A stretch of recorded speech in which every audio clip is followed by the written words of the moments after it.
when you're through painting, you're going to want to clean your brushes, and you want to clean them thoroughly. If you don't clean them thoroughly, you're going to end up with paint down in the ferrule, which is going to cause the brush to splay out and be bushy, and then it's going to be very difficult to use unless you want to use it for just scumbling only. As you can see, this brush still has a good chisel to it, and that's because it's been cleaned very well. And the way you want to clean your brush, you have your odorless turpenoid. You're going to take and wipe out as much paint as you can.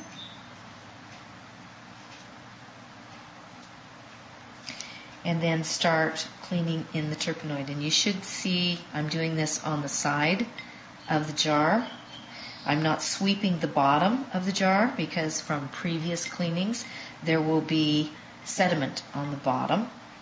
Lots and lots of sediment the more you use it, and you'll be sweeping that up and just making the brush more dirty. Now with a white bristle brush like I have here, the paint can stain it. And you may think that this is clean because it seems to separate. I can guarantee you this brush is not clean. We're going to do it again. And it does not look like a lot is coming out, but if I, like so, you can see that it's still coming out on the rag more so. Now, when you wipe your brush, you want to lay it down and squeeze and just pull gently. You don't want to jab it in. You don't want to twist it and grind it. Okay. So at this point, a lot of artists will stop because it doesn't look like any more is coming out. I'm going to put the lid on my turp. And this is a lanolin hand cleaner. I get this at an automotive supply store. If you are local to Orange County, California, you can get it at O'Reilly's. I've tried brush cleaners from the art stores. I've tried a lot of different kinds. They don't seem to work as well. As you can see, the paint is coming out. The turpenoid was not getting all of the color out. And you can see the difference between here and here. So it looks good. I'm going to wipe it again.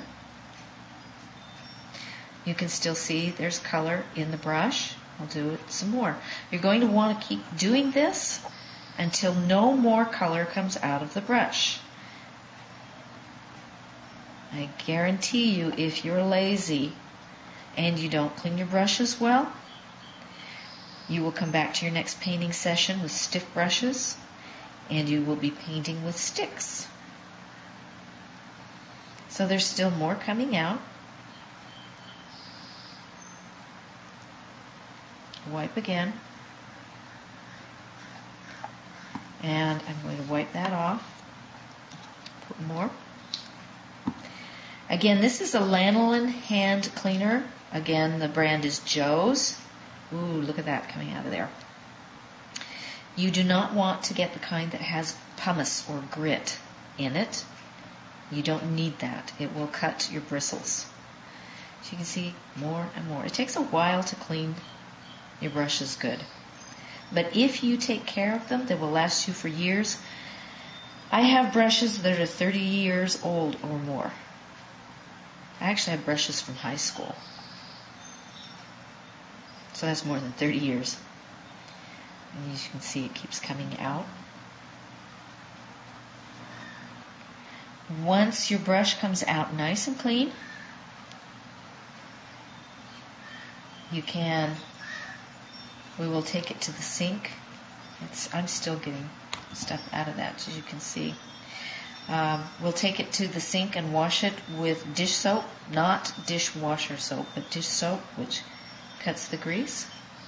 But you can leave your paint, you can leave this in your brush until your next painting session, and I found that the brushes stay pliable. So you can also use this hand cleaner to clean paint out of your clothes, wet paint out of your clothes if you catch it. Just rub it in Wipe it out as much as possible, and if a week later you wash your clothes, it'll come out. When you're done, take the rest of the cleaner and you can clean your hands.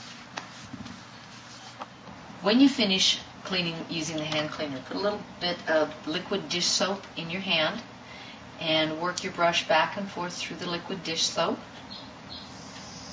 Use cool water to rinse. You don't want to use hot water. Use cool water to rinse your brush clean. Make sure all of the soap is out.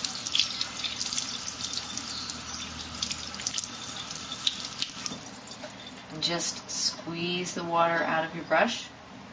You want to lay your brush down flat to dry because you don't want the water running back into the ferrule.